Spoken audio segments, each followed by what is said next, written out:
Hey everyone, kicking off a new channel called SquirrelGrowth. The idea behind SquirrelGrowth is I'm all over the board just trying to get my nut. I do one thing, I spend hundreds of dollars on that idea, and then it lasts for like maybe a month, if even that long. And then as soon as it stops being fun, then I stop. One thing I have a bad habit of is just kind of jumping into things without doing a whole bunch of research. So I thought it'd be appropriate to go super meta on this and talk about YouTube itself and making videos. To motivate me to get the channel going, I wanted to buy a dedicated camera. It is this camcorder, literally the first result on Amazon. It looks super professional. It's got the mic on the top, it's got the lens on the front, and then it also comes with a little stabilizer that you can attach to the bottom, and it was under 100 bucks. And I was like, oh man, that's gonna be great to kick off. Under 100 bucks, good to go. Shoots in 2.7K. The camera folds out and flips around so I can record myself, but little did I know that it's a lot harder than that. After I got it in the mail, I took a few videos and I didn't like the quality at all. So then after I bought this one, I started doing a little bit of research into it, and it turns out a lot of people use Canons or Sonys for vlogging and for making YouTube videos just because of the quality of the video. So camcorders, whenever you hold them out, they don't have a very wide field of range. So as you can see right here, my face is right there. You can't really see much of the background at all. And another thing, they keep the foreground and the background in focus at all times. And that just kind of looks like a 2008 look, like a super low quality budget video.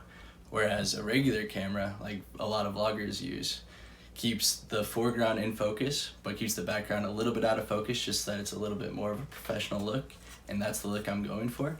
I'm gonna do a full review on this camera. You can click here to check it out. Just so you know what you're getting for $97. It's okay for most cases, but just what I want, not really. So after I bought a dedicated camera, I ended up using my iPhone anyway, but I do want a dedicated camera, and so I'm gonna be buying a new one so that whenever I record, I'm in focus, but my background is a little bit blurry and also has a wide field of range so that you can actually see the background and what I'm doing as opposed to just my face right there in the camera. Instead of spending 100 bucks, I'm probably gonna be spending like 350 or 400 bucks on still the low end, but at least something that has interchangeable lenses and so that it can shoot wide. After editing that part of the video, I did a few more hours of research into cameras that might work for me within my budget, and I came down to two different cameras. Here's one of them, is the Panasonic Lumix ZS70.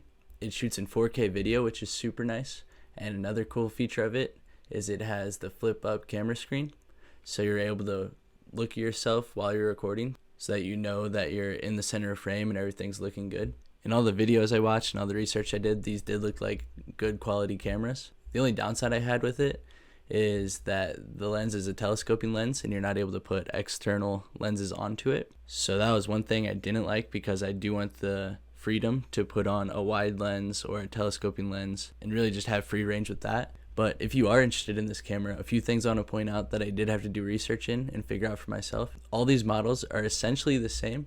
The only difference is the ZS60 is $247, so $50 cheaper. It just doesn't have the LCD screen that flips up. And the ZS70K and ZS70S are the exact same cameras. The K just stands for black and the S is gray, so that's just how they differentiate the colors. And then the main difference between the ZS70 and the ZS80 is, again, not much spec-wise, but it is $100 more expensive. It is a little bit bulkier and the resolution is a little bit higher, but as far as I'm concerned, it wasn't a major difference that warranted an extra $100 to be tacked on. Instead of going with this camera, I did find a camera I liked.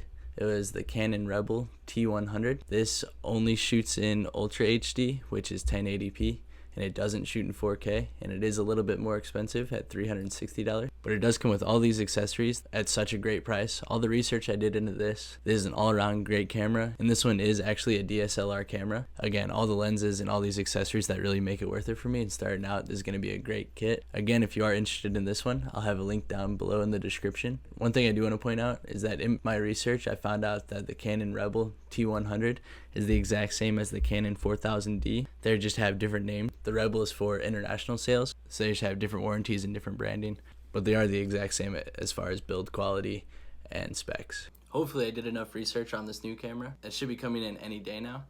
As soon as it does, I'm going to be making more videos. If you're interested in tagging along and seeing what I can get myself into, then be sure to subscribe, and I'll see you in the next video.